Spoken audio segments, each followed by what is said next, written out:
Et donc, comme nous venons de lire dans les livres d'Isaïe, le Seigneur dit bien, Isaïe dit bien, que l'Esprit du Seigneur est sur moi, car l'Éternel m'a oint pour porter des bonnes nouvelles aux malheureux, et il m'a envoyé pour guérir ceux qui ont le cœur brisé, pour proclamer aux captifs la liberté et aux prisonniers la délivrance, pour publier une année de grâce de l'Éternel et un jour de vengeance de notre Dieu, pour consoler tous les affligés. Et donc, ici, Ésaïe est en train d'expliquer par rapport, n'est-ce pas, à la venue du Seigneur. Il ne parlait pas de lui.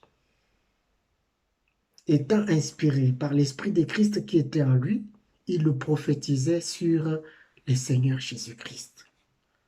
Voilà pourquoi le Seigneur parlait à ses disciples touchant la loi de Moïse, le prophète et les psaumes, pour leur montrer que tous ces gens, toutes ces écritures ne parlaient que de lui.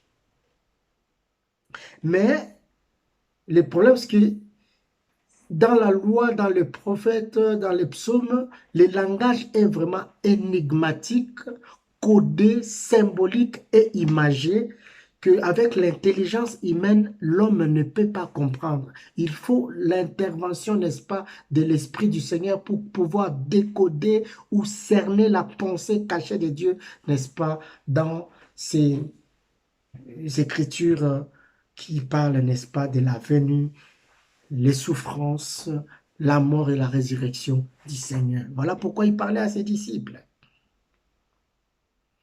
Mais il ne s'arrête pas là, il a touché aussi les psaumes.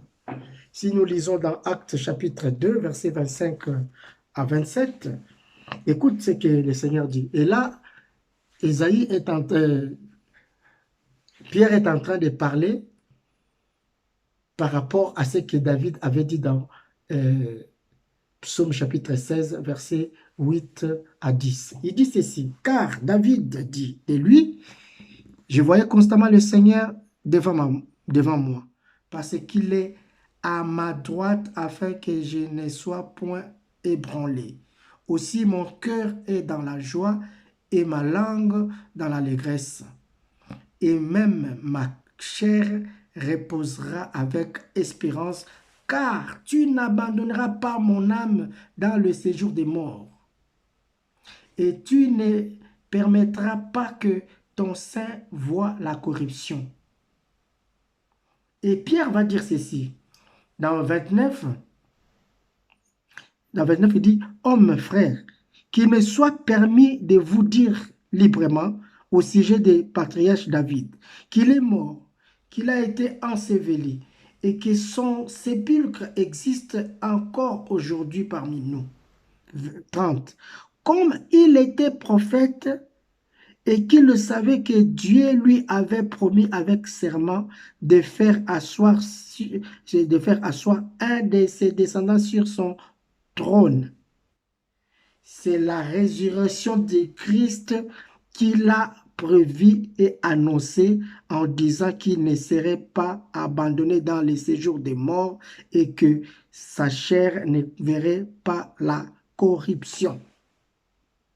Donc, quand David parlait, alléluia, quand David parlait, il prophétisait. Il parlait du Seigneur. Mais quand vous lisez les Écritures, c'est comme s'il parlait de lui-même. Cependant, non, il parlait d'une autre personne, n'est-ce pas, la personne du Seigneur Jésus-Christ. C'est pour cette raison que le Seigneur va maintenant expliquer à ses disciples, commençant par la loi de Moïse, les prophètes et les psaumes. Donc, toutes ces écritures-là ne parlaient que de lui. Je vais prendre encore une autre écriture. Dans, n'est-ce pas, 1 Pierre chapitre 1, verset 10 à 12. La Bible dit ceci, les prophètes qui ont prophétisé, touchant la grâce qui vous a été réservée, ont fait de ce salut l'objet de leur recherche et de leur investigation. Ils voulaient sonder l'époque et les circonstances marquées par l'Esprit de Christ qui était à eux et qui attestait d'avance les souffrances de Christ et la gloire dont elles seraient suivies. Il leur fit révéler que ce n'était pas pour eux-mêmes, mais pour vous qu'ils étaient les dispensateurs de ces choses, que vous ont annoncé maintenant ceux qui vous ont prêché l'évangile par le Saint-Esprit envoyé du ciel, et dans lequel les anges désirent plonger leur regard. Les prophètes qui ont prophétisé touchant à la grâce qui vous a été à la grâce qui vous a été réservée, ont fait de ces saluts.